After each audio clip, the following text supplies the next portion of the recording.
Las paredes hablan, la calle habla, y si las paredes importan, entonces hay que escucharlas. Lo natural de un graffiti es que en algún momento se ha intervenido, borrado.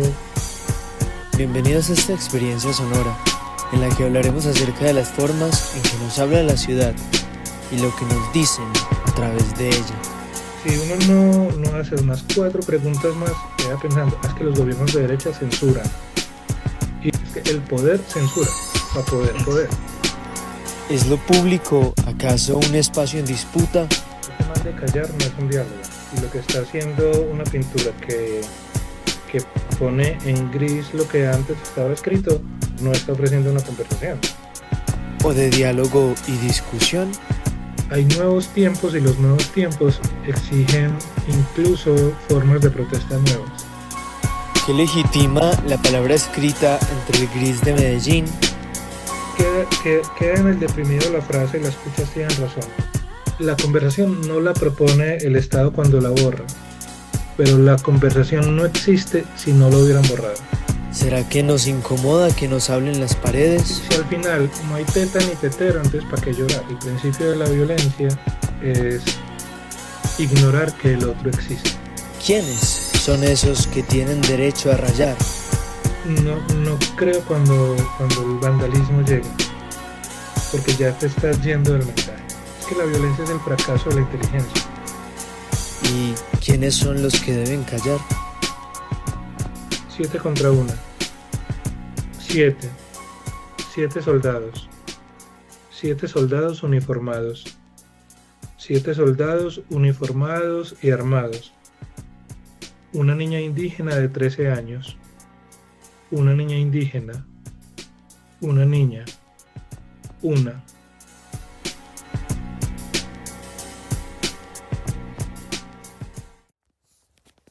Queridos oyentes, pónganse cómodos, pues el hombre que escucharán a continuación es una eminencia en su campo. Juan Mosquera Restrepo. Según Internet, escritor, periodista y agente cultural. Él es una voz clave para entender las tensiones entre ciudad, expresión y control. Su trabajo se mueve en el cruce entre el periodismo y el arte urbano, explorando cómo el graffiti no solo comunica, sino que también desafía los límites de la censura y el poder. Con él abrimos la conversación sobre quién tiene derecho a hablar en el espacio público y qué pasa cuando esas voces incomodan. Ya sabes, soy comunicador, soy escritor, he hecho cine, televisión, radio, he sido asesor de alcaldes, he trabajado en campañas políticas. Lo que más hago en la vida es conversar, acompaño a empresas gigantes a veces que cuando tienen un problema de comunicaciones preguntan, ve, ¿cómo podríamos hacer algo aquí? Entonces me llaman y yo converso con ellos y ahí salen cosas. Y uno trata simplemente como de construir puentes entre un lado y otro. ¿Has tenido contacto con algún colectivo o artista o inclusive alguna participación en estos temas? Todas las anteriores. Incluso hace unos 10 años montamos para la alcaldía de Medellín una mesa con todos una mesa de acuerdo con actores de distintos lados de la cultura hip hop. No solamente los que, vos sabes que la cultura hip hop tiene pues 4 elementos y que uno de esos elementos es el graffiti. Sí, precisamente me gustaría saber qué sabes sobre el episodio de censura de Las Escuchas Tienen Razón. Mira, pues qué sé, lo que vimos todos en proliferación en redes y en otros espacios. ¿Qué pasa con eso? Juan nos introduce acerca de la guerra entre Banksy y King Robo, para entender el origen de la discusión. King Robo era un tipo mucho más grande que Banksy. Y él fue el que hizo grande a Banksy. Los dos vienen de la cultura urbana en el entorno de Inglaterra, barrios bajos de Londres y otras ciudades, y lo que ellos hacen es, particularmente llegan a un sitio Llegaron una vez a un sitio y había un graffiti gigante robo ahí. Y entonces Banksy lo intervino y se generó una conversación que duró años. Entre este pinta una cosa, el otro borra y la pone, este borra y lo que se pensaba que era un principio de agresión, estamos hablando de dos artistas, termina comprendiéndose como la construcción de una conversación. Algo que el arte urbano sabe desde que nace es que es efímero. Por eso se construyen paredes donde están al sol, al agua y a los elementos. ¿Qué se espera entonces de una expresión artística de este porte, Juan? Lo natural de un graffiti es que en algún momento sea intervenido, borrado, pasen cosas. El asunto con esto es cuando, yendo al que vos me decís de la escucha tienen razón, que fue una respuesta dentro de lo que está enmarcado como la protesta social de 2019 y 2020. La escucha tienen razón es una frase que responde a otro graffiti anterior. El graffiti anterior es ¿quién dio la orden? ¿Quién dio la orden? Es un graffiti que aparece como respuesta a otro graffiti anterior que dice 4602. 4602 es el número que representan las Madres de Soacha. Es un municipio dentro de Cundinamarca. Las Madres de Soacha son las madres de los falsos positivos. Ellas son las que levantan las banderas y las que hacen la pregunta ¿quién dio la orden? Profundizamos en el proceso JEP para entender la violencia tras la censura. Para la Comisión de la Verdad yo desarrollé algo, me invitaron a hacer y lo titulé Si las palabras hablarán, que viene de la frase si las paredes hablaran. Entonces, si las paredes hablarán es todo un trabajo hecho para decir que las paredes están hablando.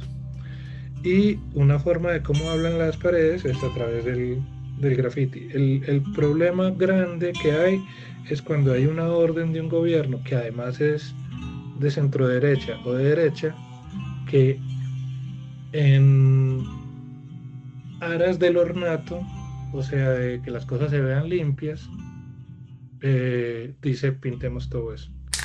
Con lo que te quiero decir es que no es una propiedad de los gobiernos de derecha el asunto de querer limpiar lo que dicen las paredes.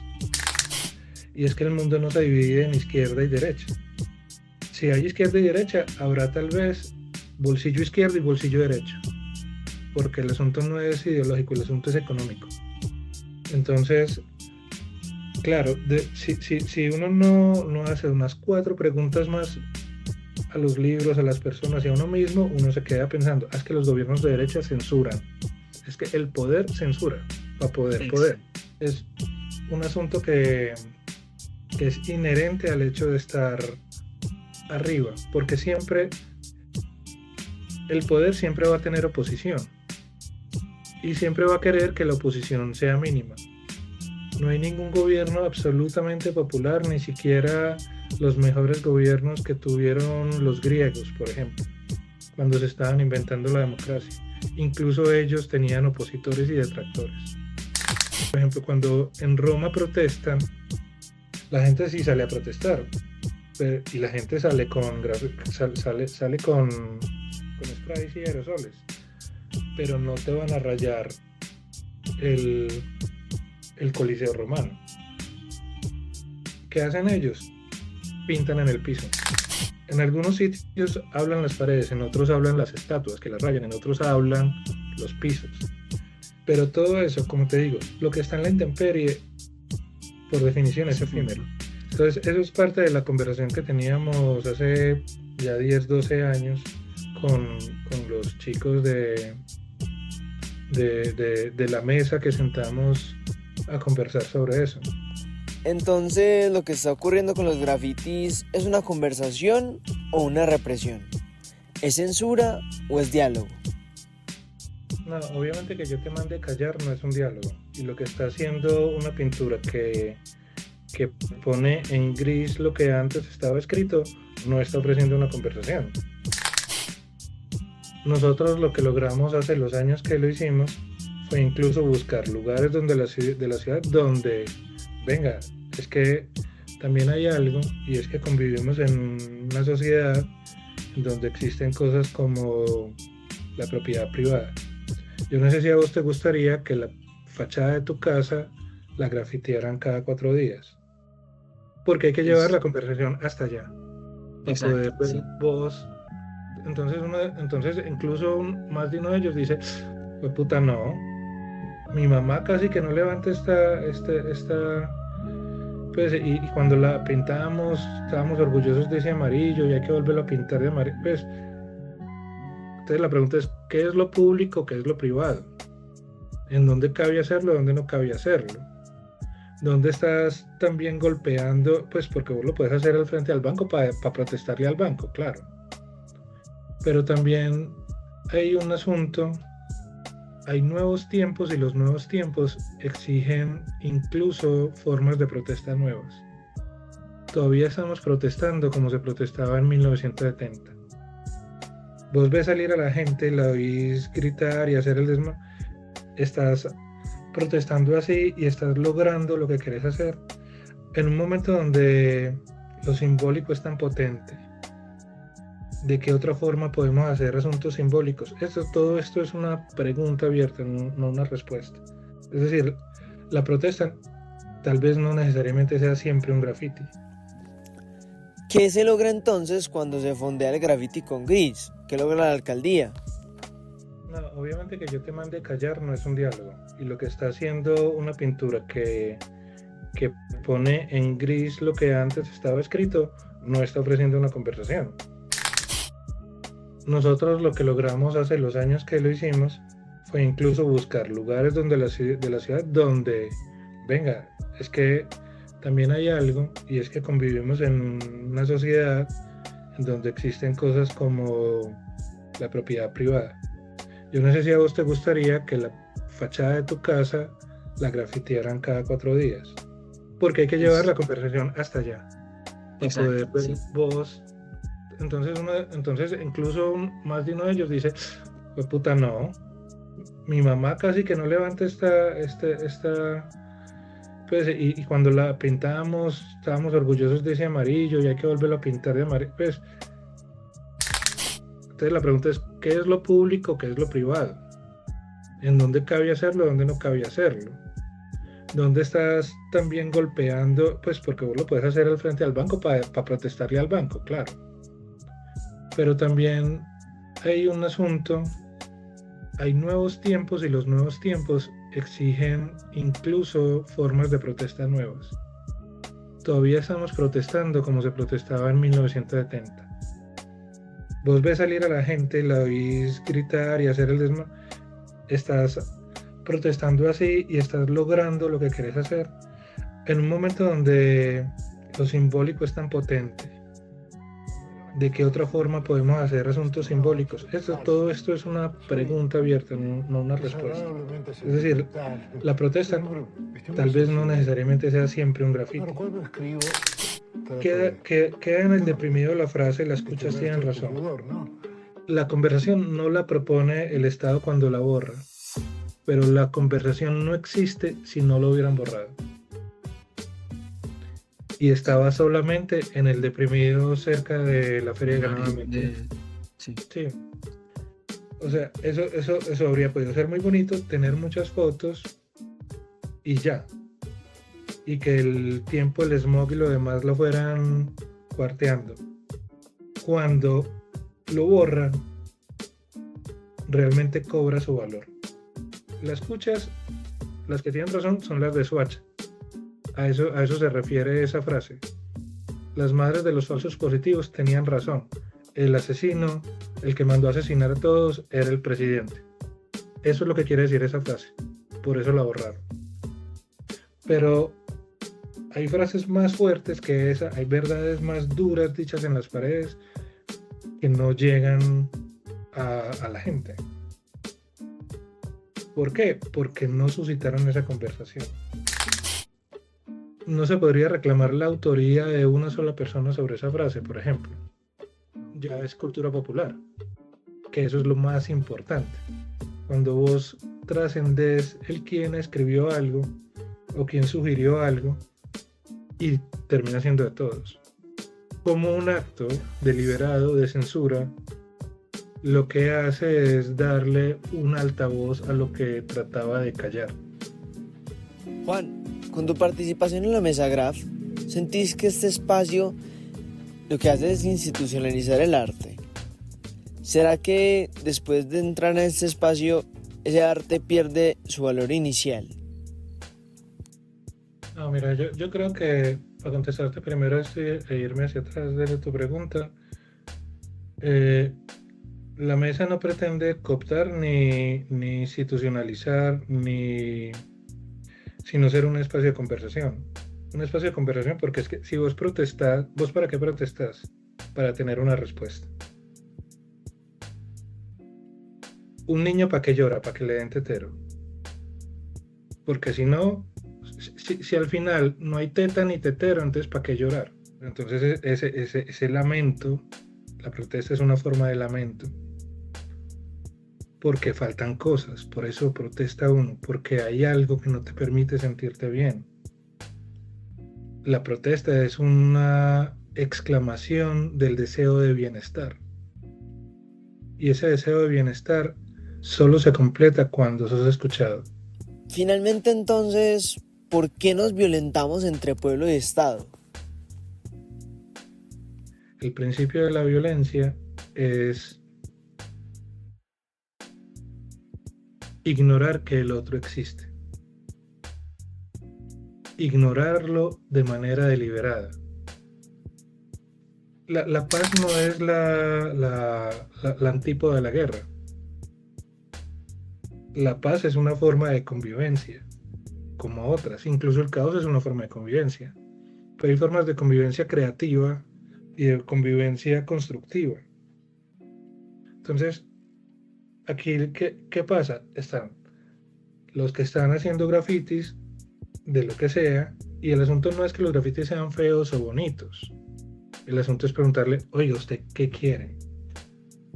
Entonces, mira, lo que se logra con esa mesa es un lugar de mediación. Es decir, que exista una mesa no quiere decir institucionalizar la conversación, porque además es que el Estado no tiene que estar lejos de uno, y a uno no se le puede olvidar como ciudadano que vos, Pablo, sos el jefe del alcalde. El alcalde no está por encima de vos. Cuando esta comunidad que somos, Medellín, Antioquia, Colombia, volvamos a recordar que el servidor público, servidor quiere decir que está para servirnos. Es un empleado público, es un empleado por definición de palabras, simplemente por eso, de la gente. Entonces, lo que uno tiene que hacer cuando está cerca de lo público es proponer que lo público realmente sea un lugar para que la gente se encuentre y busque y encuentre soluciones. ¿Dirías entonces que sigue vigente el graffiti como forma de protesta?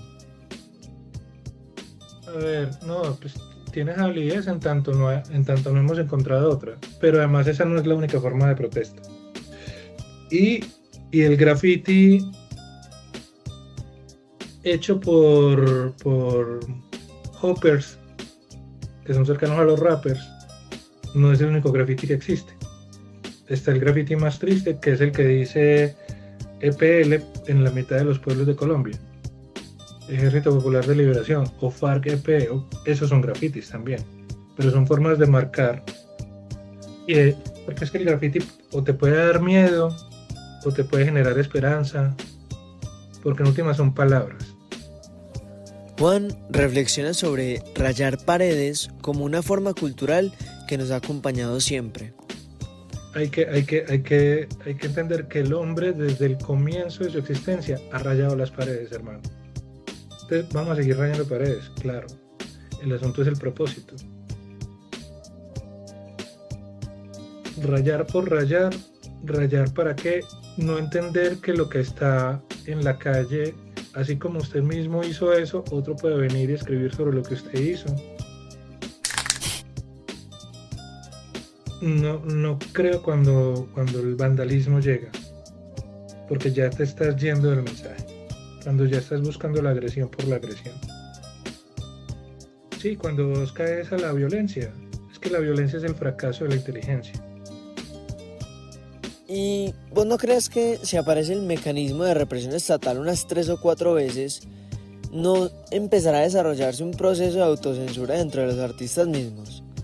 ¿No hace esto que la protesta pierda como su autonomía? Ubicándonos en el caso de un Banksy, por ejemplo, que es tan importante.